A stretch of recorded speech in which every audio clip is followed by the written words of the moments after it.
요즘에 나온 책 가운데 100년을 살아보니라는 그런 책이 있습니다. 김형석 교수님이라고 하는 분이 이제 나이가 이제 98세가 되어가지고 이제 자신도 이제 백수를 바라보면서 지은 책인데요. 그 책에 이런 이야기가 있더라고요. 한 군인의 이야기입니다. 이 군인의 계급은 중사인데 성은 이씨고 이중사이죠. 이 이중사는 그 어린 시절에 고아원에서 성장하였습니다. 근데 이제 고아원에서 성장하다가 보니까 18살이 되면은 이제 고아원을 나와야 했던 것이죠. 그래서 앞으로 무엇을 할까 생각하다가 사회에 나가서 무엇을 하기 이전에 내가 먼저 군대 문제부터 해결해야 되겠다 해가지고 이 사람이 먼저 군에 입대하게 됩니다. 군에 입대해서 생활하다가 보니까 직업 군인으로 살아가는 것도 참 괜찮다 싶어가지고 이제 하사관이 됩니다. 그래서 어느덧 중사가 되었는데 그렇게 군 생활을 하면서도 마음 한켠에는 항상 그 마음에 울적함이 있었다라고 합니다. 그 울적함이 언제 가장 많이 나타나게 되냐 하면은 이제 병사들이 휴가를 갈 때에 나타나게 된다는 것이죠. 이 휴가 때가 되면은 모두가 다 각자 집으로 가고 고향으로 가는 그러한 때가 되었는데 자기 자신은 갈 곳이 없었다라고 하는 것입니다. 휴가 때에 자기가 성장했던 고아원을 찾아갔지만은 그것도 한두 번이지 휴가 때마다 그 고아원을 갈 수가 없었다라고 하는 것입니다. 참 마음에 이 안식을 가지지 못했던 이중사는 이제 하루는 이제 외박을 나오게 됩니다. 그러니까 부대에서 가까운 그 안동 시내로 외박을 나가게 됩니다. 뭐 중사니까 말이죠. 주말에는 밖으로 나갈 수가 있는 것이죠. 나가서 이제 술을 이렇게 많이 마시게 되었습니다. 그 이전에 훈련을 하는 가운데 그 마음속에 훈련을 하는 가운데 이 슈루탄 2개를 자기 군복에다가 살짝 집어넣었다라고 하는 것이죠. 그런 상태에서 그 주말에 외박을 나간 것입니다. 이제 술을 한 잔을 하고 이리저리 시내를 방황하다가 한 영화관 앞을 지나가게 되었는데 이 영화관에서 수많은 사람들이 영화가 끝나니까 쏟아져 나오는 거예요. 그런데 사람들이 그 영화관에서 쏟아져 나올 때에 다 그 영화에 대한 잔상이 있잖아요. 영화를 가지고 옆에 있는 사람이랑 즐겁게 이야기하는 모습을 보면서 이중사는 이러한 생각을 했다는 것이죠. 그래, 너희들은 참 그렇게 즐겁게 지내는구나. 너희들은 참으로 행복하게 살고 있구나. 그런데 나는 이게 뭐냐? 그러한 순간에 그는 품속에 있었던 슈루탄을 꺼내가지고 그 영화관에서 나오는 군중들을 향하여서 슈루탄을 던지게 됩니다. 그 일로 인하여서 그 군중들 가운데 몇 사람은 죽게 되고 또 수많은 사람들이 부상을 입게 되는 그러한 참상이 일어나게 됩니다. 이중사는 즉시 체포가 되었죠. 그리고 육군 교도소에 갇히게 됩니다. 이중사는 생각하기를 잘됐다. 내가 이 세상에 살아가면 뭐 할까? 아무도 나를 환영해 주지 않고 아무도 나를 받아줄 사람이 없는데 차라리 여기에서 인생을 끝내는 것이 좋겠구나 하면서 모든 것을 포기하면서 그 형무소에서 사형의 날짜를 기다리고 있었습니다. 그런데 어느 날 군목이 찾아옵니다. 만나자는 것입니다. 그럼에도 불구하고 이중사는 외면하였습니다. 나는 아무도 안 만나겠다고 말이죠. 이제 사형을 앞둔 사람이 누구를 만나면 뭐 하겠으며 누구와 무슨 대화를 나누면 내 인생에 뭐가 달라지겠느냐 하는 것이죠. 그런 점에 있어서 아무도 만나려고 하지 않았습니다. 그러는 가운데 이 군모 목사님이 그 이중사를 생각하면서 하나님께 기도하기 시작하였습니다. 하나님, 그 이중사의 영혼을 구원해 주세요. 그러면서 그 이중사가 왜 그러한 일을 했을까? 특별히 영화관에서 몰려 나오는 사람들이 자기에게 피해를 입힌 것도 아니고 영화관에 몰려 나오는 사람들이 자기 인생의 원수도 아닌 것입니다. 그런데 이 사람은 그 사람들이 웃고 떠들면서 즐겁게 사는 것이 너무 싫었던 거예요. 그러한 마음을 참으로 이해하기 힘든 가운데 하나님 앞에 기도하는 가운데 이 군목 목사님이 깨닫게 되는 것입니다. 아, 그렇구나. 이 사람이 사랑을 받지 못해서 그렇구나. 그리고 이 사람이 누군가 한 사람이라도 사랑하는 사람이 있다라고 한다면, 누군가로부터 사랑을 받고 그 사람이 누군가를 사랑한다라고 한다면 이 사람이 이렇게 엄청난 잘못을 저지르지 않았을 텐데 라고 하는 그러한 생각 가운데 이 군목 목사님은 기도하는 가운데 회개를 했다라고 하는 것입니다. 무슨 회개를 했느냐? 하나님, 내 옆에 소외된 사람, 내 옆에 외로운 사람을 내가 사랑하지 못한 것, 주님 용서해 주세요. 내가 좀 더 관심을 가져야 했는데 관심을 가지지 못한 것, 주님 용서해 주세요 라고 하나님 앞에 기도하고 난 다음에 다시금 그 이중사를 찾아갔습니다. 몇 번이나 면회 신청을 한 다음에 결국에는 이중사가 군목 목사님을 만나게 됩니다. 이 군목 목사님은 이중사를 만나자마자 그의 손을 붙잡고 무릎을 꿇고 그에게 용서를 구합니다. 이중사, 미안하네. 우리가 자네를 사랑하고 우리가 자네에 대해서 좀 더 관심을 가졌어야 했는데 우리가 이중사에 대해서 마음을 헤아리지 못했고 이중사를 사랑하지 못했네. 나를 용서하게, 우리를 용서하게, 그러면서 그에게 용서를 구했다라고 하는 것입니다. 그러자 이중사가 그 말을 듣고 깜짝 놀랐습니다. 아니, 세상에 어느 누구가 나에게 용서를 구한단 말입니까? 그 말을 들으면서 이 이중사도 눈물을 흘리면서 이렇게 고백했다는 것이에요. 누군가 나에게 관심을 가져줬다라고 한다면, 누군가 나에게 사랑을 해주었다라고 한다면, 또 내가 누군가에 대해서 사랑할 수만 있었다라고 한다면 저는 아마 이러한 끔찍한 일은 절대로 버리지 않았을 것입니다 하면서 그 이중사와 군목 목사님이 펑펑 울면서 그 시간을 보냈다라고 하는 것입니다. 한참 울고 난 다음에 군목 목사님이 이중사에게 이렇게 말합니다. 이중사, 과거에도 당신을 사랑했고 지금도 당신을 사랑하고 있고 앞으로도 당신의 영혼을 영원토록 사랑해 줄 그분에게로 가자, 나와 함께 가자, 이렇게 말을 할 때에 이중사는 깜짝 놀랍니다. 아니, 나 같은 이를 사랑해 주는 분이 누구입니까? 그분이 누구입니까? 알고 싶어요. 그랬을 때 이중사가 예수님을 소개하게 됩니다. 그 이후로 그 이중사는 이 군목 목사님과 면회 시간마다 만나서 성경을 공부하고 면회 시간마다 그 이중사와 군목 목사님이 단둘이서 찬송을 불렀던 것이죠. 그렇게 찬송을 부르다가 이제 사역 날짜가 점점 다가오게 됩니다. 그랬을 때에 이중사가 이 군목 목사님에게 이렇게 부탁을 합니다. 목사님, 제가 이 땅에 사는 동안에 한 번도 사랑한 적이 없는데요, 이 땅을 떠나기 전에 내가 한 번이라도 사랑을 하고 내가 떠나가기를 원합니다. 내가 사랑할 수 있는 방법, 이 세상을 사랑할 수 있는 방법은 딱 한 가지밖에 없는 것 같아요. 그것은 내 시신을 기증하는 거예요. 내가 사형을 당하게 되면 내 시신을 기증하고 싶습니다 라고 이렇게 말했습니다. 그렇지만은 그 당시에는 이 육군교도소에서 사형 선고를 받는 사람들에게는 그냥 죽이는 것이 아니고 총살용으로 죽이게 돼 있었던 것입니다.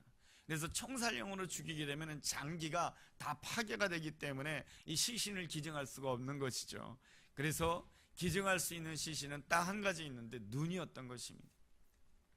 그러면은 제가 눈을 기증하겠습니다. 그래서 이제 사형날이 다 되었습니다. 이른 아침에 앰뷸런스 소리가 들립니다.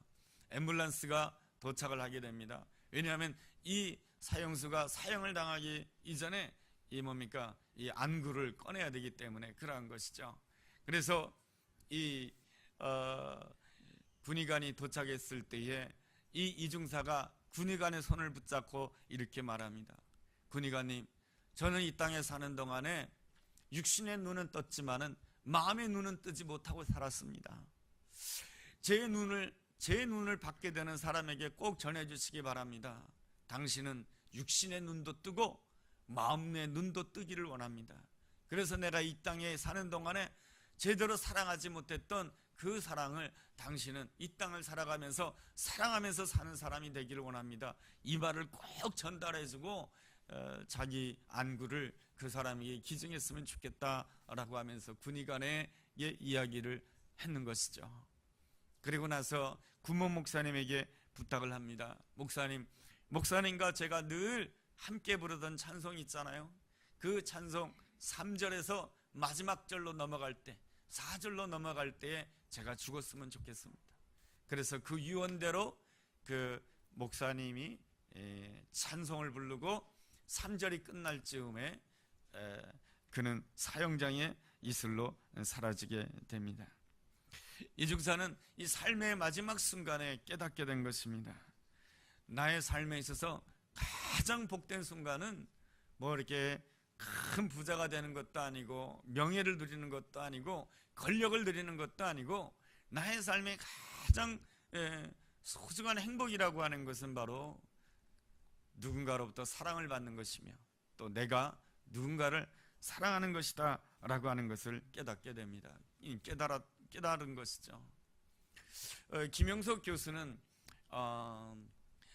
이러한 관점으로 인생을 보는 것 같아요. 뭐냐면은 사랑이 없는 삶이라고 하는 것은 낭비의 역사다라고 하는 것입니다. 그래서 그는 인류의 역사는 바로 낭비의 역사라고 하는 것입니다. 그래서 이 낭비의 역사를 종식될 때가 있는데 언제 낭비의 역사를 종식될 수가 있냐면 사랑을 할 때에 비로소 낭비의 역사를 종식하고 하나님의 뜻을 이루는 아름다운 삶을 살 수 있다라고 하는 것이 바로 이 김영석 교수의 관점으로 보이게 됩니다. 그분의 책을 읽어보면 그런 것이죠. 누가복음 15장에 탕자의 이야기가 나옵니다. 이 탕자가 아버지 곁을 떠나게 됩니다. 아버지 곁을 떠나는 이유가 무엇입니까? 딱 한 가지입니다. 이 세상에서 멋지게 성공해보고 싶은 것이죠. 그리고 내가 하고 싶은 거 다 해보고 싶은 그러한 삶을 살고 싶었던 것이죠. 탕자는 재산을 가지고 나갔지만은 모든 것이 다 자기 중심이었던 것입니다. 자신을 행복을 위하여 자기의 삶을 위하여 내가 원하는 것을 하고 싶어 했던 것입니다. 다른 사람들이 보기에는 그 삶이 한순간 멋지게 보이는지 모르지만은 성경이 보는 그 관점이라고 하는 것은 그의 인생이라고 하는 것은 낭비의 역사라고 하는 것입니다.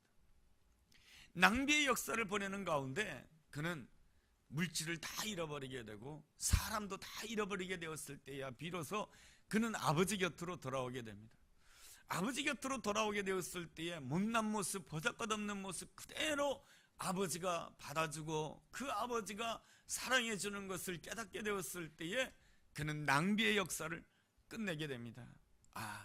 내 인생의 가장 중요한 것은 내가 아버지의 사랑을 받는 것이 중요한 것이며 아버지의 사랑 안에서 살아가는 것이 내 삶에 있어서 가장 중요한 것이구나 라고 하면서 자기 자신의 생애에 있어서 무엇이 소중하다라고 하는 것을 깨닫게 되는 것이죠. 한 사람의 삶은 한 사람의 삶으로 끝나지 않습니다. 한 사람의 삶은 반드시 주변 사람들에게 영향을 미치게 되어 있는 것입니다. 이 한 사람, 이 탕자가 자기의 인생을 낭비함으로 인해서 누구의 인생까지 낭비하게 만들었냐면 아버지의 인생까지 낭비하게 만든 거예요. 이 아들이 자기 마음대로 재산을 가지고 나가는 그 시간 동안에 아버지의 인생도 낭비가 된 거예요. 아버지의 인생도 그 아들이 뛰쳐나감으로 인해서 속이 끓었고 그 아들이 뛰쳐나감으로 인해서 그 아버지의 마음이 아픔으로 인하여서 그 아들을 기다리는 그 시간, 어떻게 보면 낭비의 역사인 것이죠. 한 사람의 인생은 한 사람의 인생으로 끝나지 않습니다. 다른 사람에게 영향을 미치게 되는 것이죠. 나의 인생은 나만을 위해서 존재하는 것이 아닙니다. 하나님께서 나라고 하는 인생을 이 땅에 태어나게 한 데에는 누군가를 위해서 함께 누군가를 위해서 무엇인가를 하도록 하기 위해서 나로 하여금 태어나게 한 거예요. 그래서 사람은 혼자 살 수가 없는 거예요. 하나님께서는 이 땅에 사람이 태어나게 하면 혼자 살게 하지 않고 누군가와 함께 살게 만드는 것이죠. 출애굽기서 2장을 읽어보게 되게 되면 아므람과 요게벳이라고 하는 사람이 있습니다. 당시는 이스라엘 백성들이 400년 동안 노예 생활을 했습니다. 그런데 하루는 애굽의 바로 왕이 명령을 내리게 됩니다. 이 땅에 태어나는 사내 아이들 가운데 히브리 백성, 이스라엘 백성들 가운데 남자아이가 태어나면 다 죽이라고 하는 것입니다. 왜 그런 것입니까? 그것은 바로 히브리 백성들이 아이를 너무너무 잘 낳아가지고 너무너무 히브리 백성들이 너무너무 많아지면, 노예가 너무너무 많아지게 되면 애굽의 백성들이 위협을 받기 때문에 그 히브리 백성 남자아이가 태어나면 다 죽이라고 하는 명령을 받게 됩니다. 그런데 이 아므람과 이 요게벳 사이에 아들이 태어나죠. 그 아들의 이름이 모세 아니겠습니까? 이 아므람과 요게벳이 이 모세를 죽이면은 두 사람은 편안하게 살 수가 있어요. 어떻게 아이를 죽일 수 있느냐라고 하지만은, 여러분 고대 사회 속에서는 지금과는 달리 이 아이가 그렇게 소중한 존재가 아니었어요. 지금은 우리가 어린이날도 있고 어린아이 하나하나를 너무너무 소중히 여기고 너무너무 이뻐하지만은, 그 고대 시대 때는 어린아이가 그렇게 지금처럼 존중받는 그러한 시대가 아니었던 것이죠.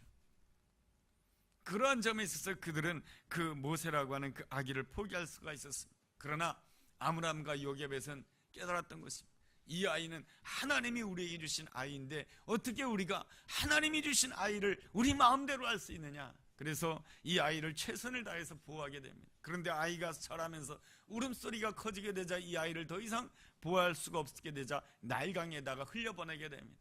그런데 애굽의 공주가 그 모세를 건져내서 애굽의 왕자로 성장하게 됩니다. 이 아이가 80세가 되었을 때 어떠한 일을 하게 됩니까? 바로 이스라엘 백성들을 건져내는 일을 하게 됩니다. 이스라엘 백성들은 400년 동안 애굽 땅에서 노예 생활하였습니다. 남의 나라에서 노예 생활한다라고 하는 것은 그 모든 인생이 낭비의 역사인 것입니다. 그들은 하루 종일 땀을 흘리고 하루 종일 일했지만 아무런 노역비도 받지 못하고, 그들은 내일이 없는 삶, 미래가 없는 삶을 살아야 했던 그들의 삶은 한마디로 말하면 낭비의 역사라고 할 수가 있을 것입니다. 이 아므람과 요게벳, 이 두 사람 역시 노예였던 것입니다. 노예였고 힘든 인생이었지만 그들이 자기 자신만을 생각하고 그 당시에 편안함만을 추구했다라고 한다면, 그래서 모세를 포기하고 모세를 버렸다라고 한다면, 당신은 편안했는지 모르지만은, 당신은 좋았는지는 모르지만은, 이 아므람과 요게벳의 인생은 하나님이 주신 그 인생을 전부 다 낭비해버리는 인생이 되고 만 것입니다. 낭비하는 인생이 되었을 것입니다. 그러나 아므람과 요게벳은 이 아이는 하나님이 나에게 주신 아이라고 생각하고 최선을 다해서 보호하였고 최선을 다해서 양육하고자 힘쓰게 되었을 때 어떤 역사가 일어나게 되냐면, 아므람과 요게벳은 자기 자신의 인생의 낭비의 역사만 끝낸 것이 아니고 이스라엘 백성들이 400년 동안 애굽 땅에 노예 생활했던 그 낭비의 역사를 이 모세가 끝내게 되는 놀라운 역사를 감당하게 된 것이죠. 이것이 바로 뭡니까? 아므람과 요게벳에게 하나님이 그 모세라고 하는 그 생명을 주신 놀라운 은혜요, 놀라운 축복 아니겠습니까? 그 하나님이 주신 축복을 쉽게 생각했다라고 한다면 그들은 그들의 인생을 낭비하는 인생이 되었을 것입니다. 민수기 14장에 보면은 12명의 정탐꾼 이야기가 나오게 됩니다. 그들은 하나님께서 주시겠다라고 하는 그 가나안 땅을 정탐하게 됩니다. 여호수아와 갈렙을 빼고 나머지 10사람들은 하나님이 주신 땅인데, 하나님이 계획하신 땅인데, 하나님이 준비해 놓으신 땅인데 그 땅을 보고 함부로 말을 하게 됩니다. 저 키가 큰 아낙 자손을 보고 우리를 보니 우리는 마치 메뚜기와 같습니다. 우리를 죽이려고 여기까지 데리고 왔느냐 하면서 원망하고 불평했습니다. 하나님이 주신 그 땅을 보고 그들은 그 하나님이 주신 땅 앞에서 원망하고 불평하고 자기 마음대로 말을 하게 되었을 때 그 10사람의 정탐꾼의 인생은 자기의 인생을 낭비하는 인생이 된 것입니다. 하나님께서 그 10명의 정탐꾼을 그 정탐꾼으로 세운 데에는 하나님의 계획한 바가 있고 뜻한 바가 있는데, 그 계획한 바와 뜻한 바를 헌시장처럼 버리고 원망하고 불평하게 되었을 때 그들은 자신의 인생을 낭비하는 인생이 되었고, 자신의 인생을 낭비하게 되었을 때 자신의 인생을 낭비하는 것으로만 끝나는 것이 아니고 함께 따라왔던 수많은 이스라엘 백성들로 하여금 38년 동안 광야를 헤매게 하는 낭비의 역사를 걸어가게 하는 인생이 되고 만 것이, 자기의 인생을 낭비하게 되면 자기의 인생 하나로만 낭비하는 것으로 끝나는 것이 아니고, 바로 그 함께 따라왔던 이스라엘 백성들로 하여금 38년 동안 광야에서 인생을 낭비하게 하는 그러한 엄청난 그 잘못을 범하게 된 것입니다. 그러한 점에 있어서 이 한 사람이라고 하는 것은, 나 한 사람이라고 하는 것은 얼마나 중요한 것인지 몰라요. 나 한 사람이라고 하는 것은 나 한 사람을 위해서 존재하는 것이 아니에요. 나 한 사람이라고 하는 것은 나 한 사람의 행복을 위해서 존재하는 것이 아니에요.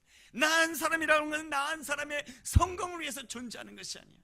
나 한 사람은 바로 내 옆에 있는 아내를 위해서 존재하는 것이고, 내 옆에 있는 남편을 위해서 존재하는 것이고, 내 한 사람이라고 하는 것은 내 자녀를 위해서 존재하는 것이고, 나 한 사람이라고 하는 것은 함께 가는 교회 식구들을 위해서 존재하는 것이고, 나 한 사람이라고 하는 것은 이 국가를 위해서 존재하는 것이며, 나 한 사람이라고 하는 것은 바로 그 선교지에, 그 미지에 있는 그 영혼들을 위해서 내가 존재하는 거예요.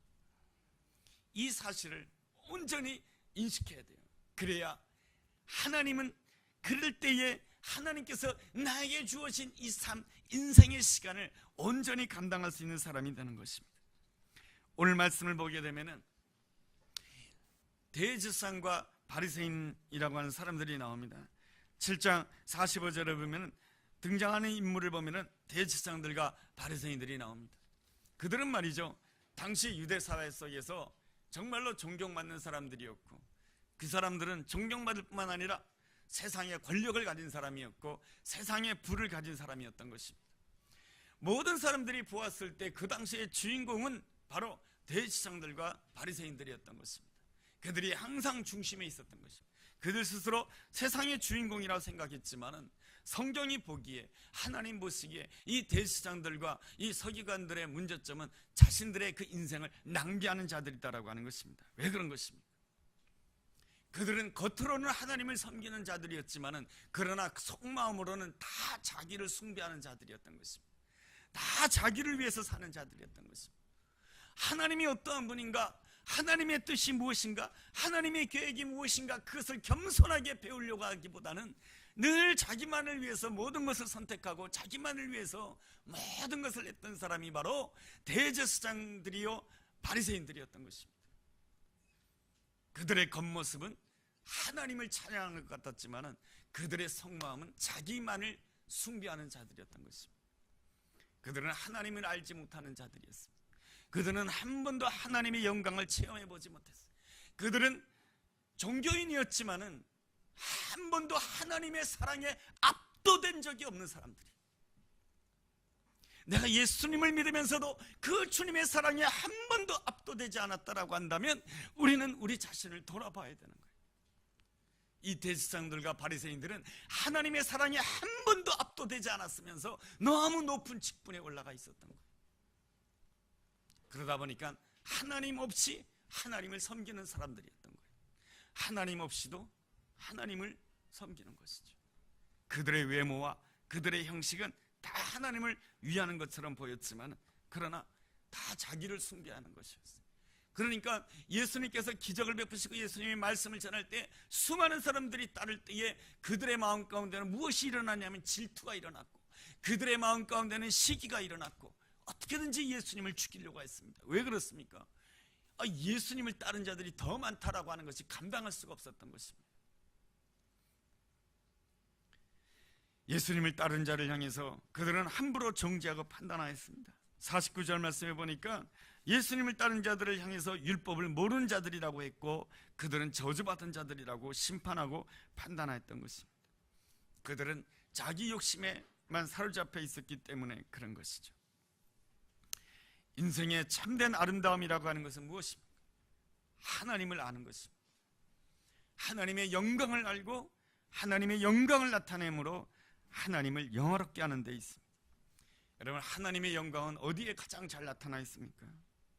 하나님의 사랑에 잘 나타나 있죠.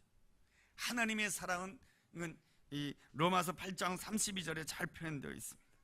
로마서 8장 32절에 보면 이런 말씀이 있어요. 자기 아들을 아끼지 아니하시고 우리 모든 사람을 위하여 내주시니가 어찌 그 아들과 함께 모든 것을 우리에게 주시지 아니하겠느냐. 우리에게 향한 하나님의 사랑이 무엇입니까? 그 하나님의 사랑이라고 하는 것은 자기의 아들을 아끼지 아니하시고 우리를 위하여서 모든 것을 주셨다라고 하는 것입니다.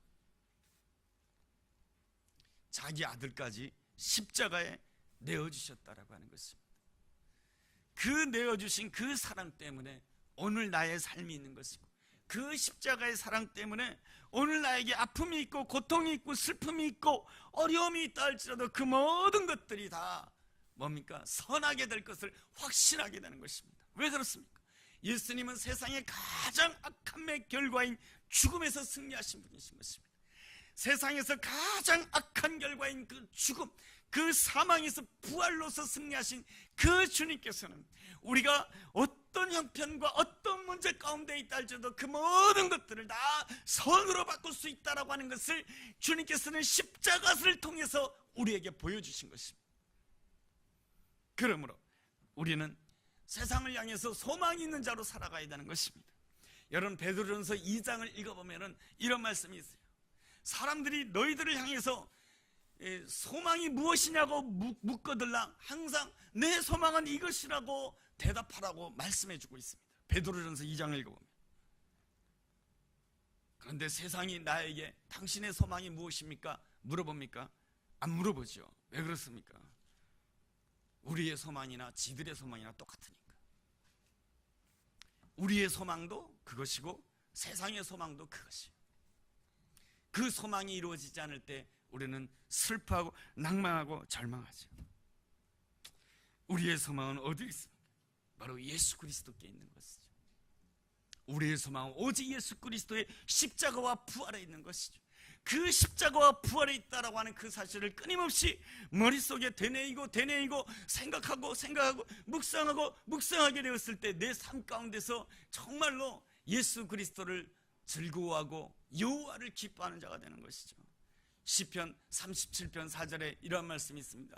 여호와를 기뻐하라, 그리하면 모든 것들을 더해 주신다고 약속해 주고 있습니다. 우리가 세상 것을 즐거워하기 이전에 우리가 예수 그리스도를 즐거워해야 되고, 예수 그리스도의 십자가를 즐거워해야 되는 것입니다. 예수 그리스도의 부활을 즐거워해야 되는 것입니다. 로마서 5장 6절 말씀처럼 그러기 위해서는 예수 그리스도와 함께 죽고 예수 그리스도와 함께 다시금 부활에 참여하는 그러한 놀라운 소망을 가져야 되는 것입니다. 이 놀라운 소망을 가진 자의 구체적인 모습이 마태복음 18장에 잘 나와 있습니다. 마태복음 18장에 보면은 이러한 이야기가 나옵니다.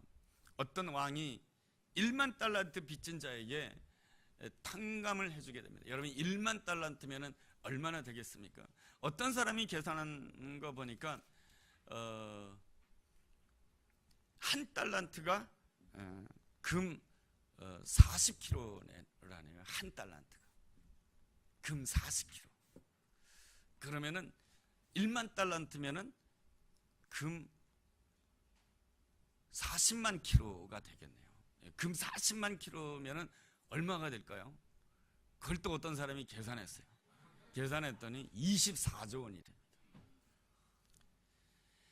왕은 그 사람이 왕에게 얼마나 빚을 졌냐면 24조 원을 졌어요.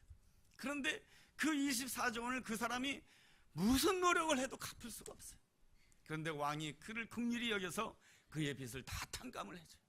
이분은 그 24조 원의 그 빚에 억눌려 있었는데 다 탕감되었으니 너무 기쁘고 너무너무 감사한 것이죠. 그러다가 집으로 돌아오는 길에 자기에게 100데나리온을 빚진 자를 만나게 됩니다. 100데나리온이면 얼마 될까요? 한 사람의 하루 임금이 한 데나리온입니다. 그냥 한 데나리온을 그러면 한 사람의 임금하면 10만 원이라고 한다면 100데나리온이면 1000만 원. 1000만 원 빚진 사람을 만났어요, 자기한테. 근데 그 사람이 빚을 못 갚는 것에 대해서 화를 내고 그 사람을 때리고 그 사람을 옥에다 가둬요. 이 사실을 나중에 왕이 알게 됩니다. 그래서 자신에게 1만 달란트 빚졌던 자를 다시 부르게 됩니다. 내 빚 다시 갚아줘야 되겠다. 못 갚아? 그러면 감옥에 들어가라. 이 1만 달란트 빚진 자가 탕감받게 되었을 때는 은혜를 받은 자이죠. 왕이 그에게 은혜를 베푼 데에는 그 은혜를 받은 자로서 그의 삶을 지혜롭게 산다라고 하는 것은 내가 이만큼 탕감을 받았다, 그리고 그 나에게 그 빚을 진 자에게도 탕감을 해준다라고 한다면 어찌하여 당신은 나에게 탕감을 해주는 것입니까? 그렇게 묻는다라고 한다면 1만 달란트 탕감을 받은 자는 이렇게 말을 해야 되겠죠. 나는 사실은 왕에게 1만 달란트 빚진 자야. 그런데 왕이 나의 모든 빚을 탕감해 주었어. 그러니까 나도 당신을 탕감해 주는 거야. 내가 이렇게 큰 은혜를 받았어. 그래서 나도 당신에게 이렇게 은혜를 베풀어 주는 거야 라고 했다면, 그 왕이 다스리는 그 모든 나라에는 무엇이 지배하는 나라가 됩니까? 탕감이 지배하는 나라가 되고, 그 모든 나라는 무엇이 지배하는 나라가 됩니까? 은혜가 지배하는 나라가 되는 것이죠. 그 왕은 누구입니까? 예수 그리스도이신 것이죠. 예수 그리스도께서 우리에게 은혜를 베풀어 주셨다라고 한다면, 내가 그 그리스도의 십자가의 사랑을 즐거워하고 기뻐하고 묵상할 때에, 우리는 나에게 빚을 지는 자를 향해서 또한 은혜를 베풀게 되었을 때에 나의 삶은 어떤 삶이 되냐면 은혜가 왕노릇하는 삶이 되는 것이죠. 내가 주님께로부터 은혜를 받았으니 내가 당신에게 은혜를 베푸어, 내가 당신에게 은혜를 베푸어 그랬을 때에 내 가정이 은혜가 왕노릇하는 가정이 되고, 내 삶의 자리가 은혜가 왕노릇하는 자가 되고, 내 전 인생의 은혜가 왕노릇하는 자가 되는 것이죠. 그런데 그 은혜를 모르고 내가 인색하게 한다라고 한다면 어떤 사람이 되는 것입니까? 그 은혜를 온전히 쓰지 못함으로 인하여서 그는 그에게 주어진 그 은혜를 낭비하는 사람이 되고 마는 것입니다. 바로 대지성과 바리새인들이 그런 사람들인 것입니다. 그 사람들은 세상에서 가장 높은 위치에 있었고 세상의 모든 부와 권력을 가지고 있는 그 사람들이었지만은, 그 사람들은 자기만을 위함으로 인하여서 하나님께서 이스라엘 백성들에게 베풀어 주신 그 놀라운 은혜, 아브라함의 후손으로 태어났다라고 하는 놀라운 은혜 뿐만 아니라 레인으로 태어났다라고 하는 그 놀라운 은혜를 다 그의 인생 가운데 낭비하는 자가 되었다라고 하는 것입니다. 그들이 그들의 인생을 낭비하게 됐을 때 그들만 낭비하는 것으로 끝나는 것이 아니고, 그들이 예수 그리스도를 거부했을 때 그들만이 예수님을 거부하는 것으로 끝나는 것이 아니고, 그 모든 이스라엘 백성들이 예수 그리스도를 거부하는 그러한 낭비의 결과를 낳았다라고 하는 것입니다. 그런데 말이죠, 모두가 그러는 가운데 우리는 이 한 말씀에 주목해야 되는 것입니다. 50절 말씀에 그 중에 한 사람, 그 중에 한 사람, 이 그 중에 한 사람도 바로 바리새인인 것이죠. 그 중에 한 사람이 누구입니까? 니고데모인 것입니다. 요한복음 3장에 보면은 이 니고데모가 예수님을 알고 싶어서 밤에 찾아오게 됩니다. 밤에 찾아왔다라고 하는 것은 다른 사람을 의식했다라고 하는 것이죠.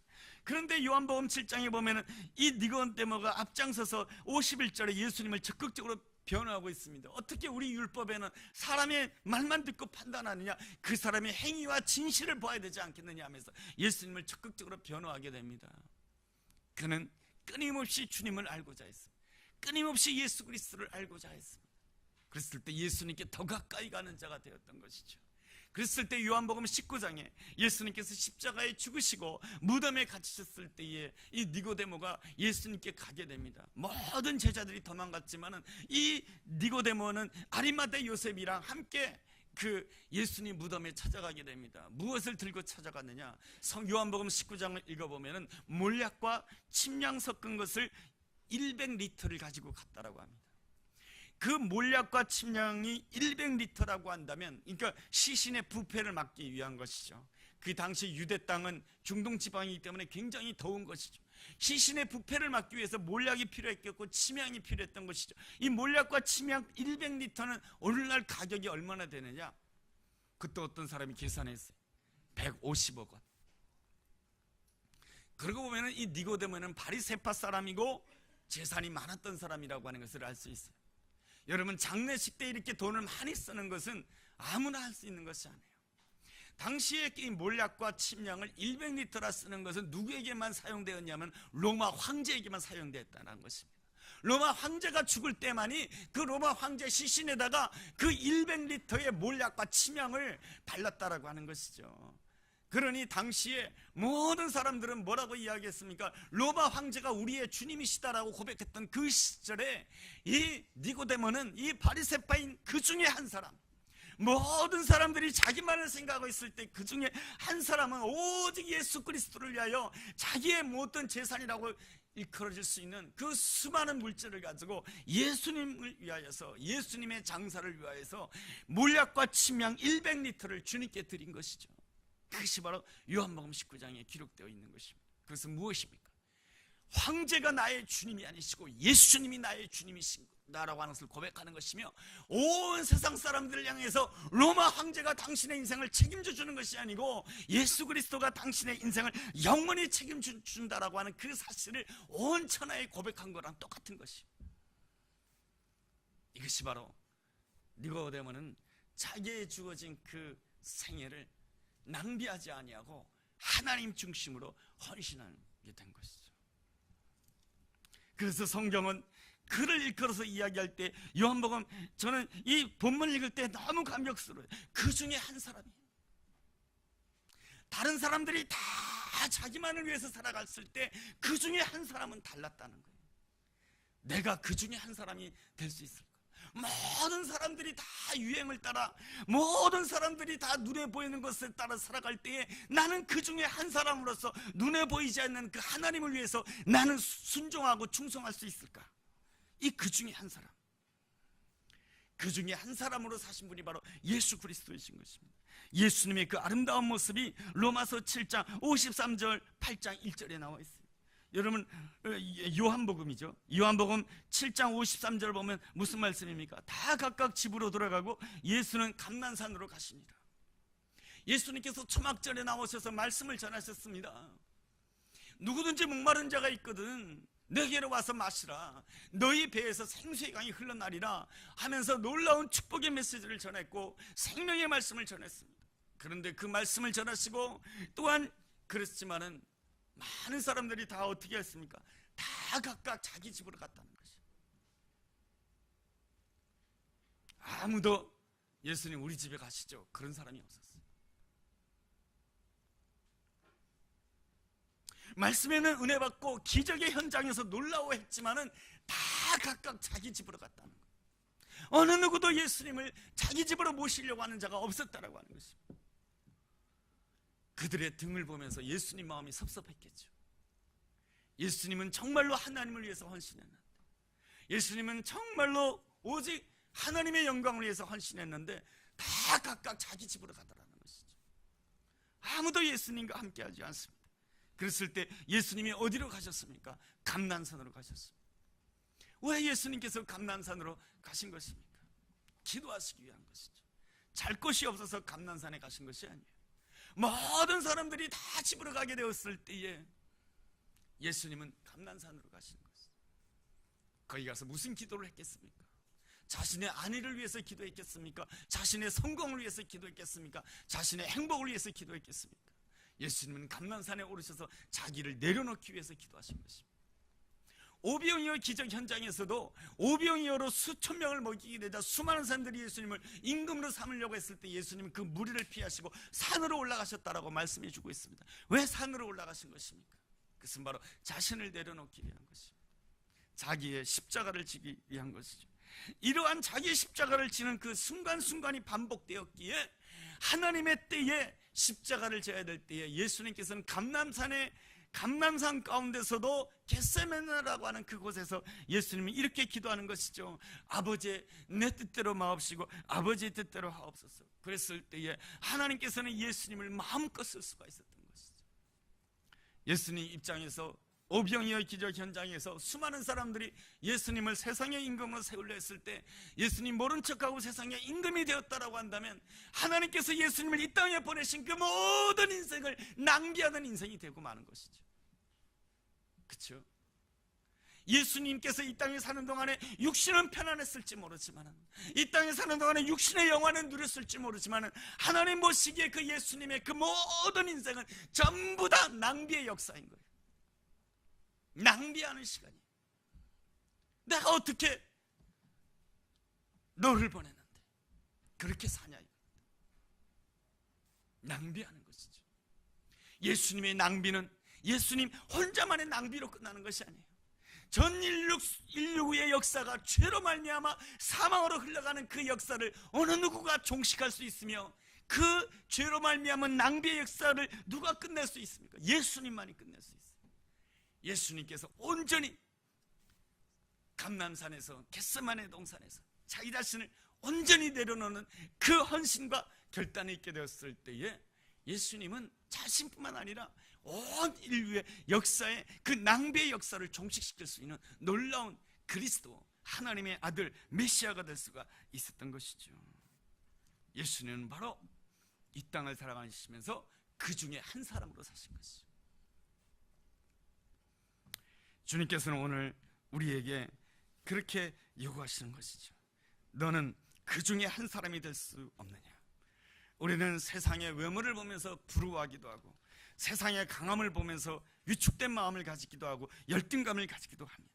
그럴 때에 주님께서는 우리에게 말씀하시는 바가 있죠. 왜 내가 너의 인생을 이 땅에 보냈느냐? 왜 내가 너의 인생을 한국 땅에 살게 했느냐? 왜 너의 인생을 이 시대 가운데 살게 했느냐? 그것은 바로 나만의 행복을 위한 것이 아니고, 나만의 성공을 위한 것이 아니고, 하나님께서 왜 내게 가족을 주셨는가? 왜 하나님께서 나에게 함께 가는 교회를 주셨는가? 왜 하나님께서 나에게 대한민국을 주셨는가? 왜 하나님께서 이 땅에는 분단된 조국을 허락하셨는가? 거기에는 뭔가 뜻이 있다라고 하는 것이죠. 그래서 나 한 사람의 생애는 나 한 사람의 생애로 끝나는 것이 아니다라고 하는 것이, 나 한 사람이 인생을 낭비하게 되면 아내가 고통을 받고, 나 한 사람의 인생을 낭비하게 되면 남편이 고통을 받고, 나 한 사람의 인생을 낭비하게 되면 내 자녀들이 고통을 받고, 나 한 사람의 인생이 낭비를 하게 되면 내 옆에 있는 모든 사람들이 슬픔과 고통 가운데 들어가게 돼요. 그러나 어려운 가운데서도 내가 오직 하나님 중심으로 결단하면서 오직 하나님 중심으로 헌신하겠다라고 하는 그 마음을 가진다라고 한다면, 내가 매 순간순간마다 감람산에 올라서 주님 나를 내려놓습니다, 내가 하나님의 뜻에 순종합니다 그랬을 때, 우리는 우리의 삶 가운데 있는 낭비의 역사를 끝낼 뿐만 아니라 내 자녀에 있는 삶에 있는 모든 낭비의 역사도 예수의 이름으로 끊게 될 줄로 믿습니다. 그래야 내가 낭비의 역사를 끊어야, 내 자녀들이 낭비의 역사를 끊고, 우리가 낭비의 역사를 끊어야 하나님께서 우리 삶을 통해서 영광을 받으시는 것이죠. 시편 37편 4절에 이런 말씀이 있습니다. 여호와를 기뻐하라, 그래야만 모든 것들을 더하시리라. 우리가 자랑할 것은 오직 예수 그리스도의 십자가, 이 땅에서의 모든 죄로 말미암은 그 낭비의 역사를 끝내신 그 예수 그리스도의 십자가만을 자랑해야 되는 것이죠. 그 십자가를 자랑하고 십자가를 즐거워하고 묵상할 때에 우리는 모든 것을 더하시리라. 그것이 뭡니까? 내 안에 있는 슬픔과 고통과 그 모든 것들을 다 합력하여 선을 이루시는 놀라운 은혜를 체험하게 될 줄로 믿습니다. 이것이 바로 하나님께서 우리를 위해서 준비해 놓으신 부활의 영광인 것이죠. 이러한 놀라운 은혜를 사모하면서 낭비의 역사를 종식시키고 하나님께서 임해 놓으신 은혜의 삶으로 날마다 승리하게 되는 우리가 되기를 주님의 이름으로 간절히 원합니다. 이 시간에 우리 함께 기도하는 시간을 가졌으면 좋겠습니다.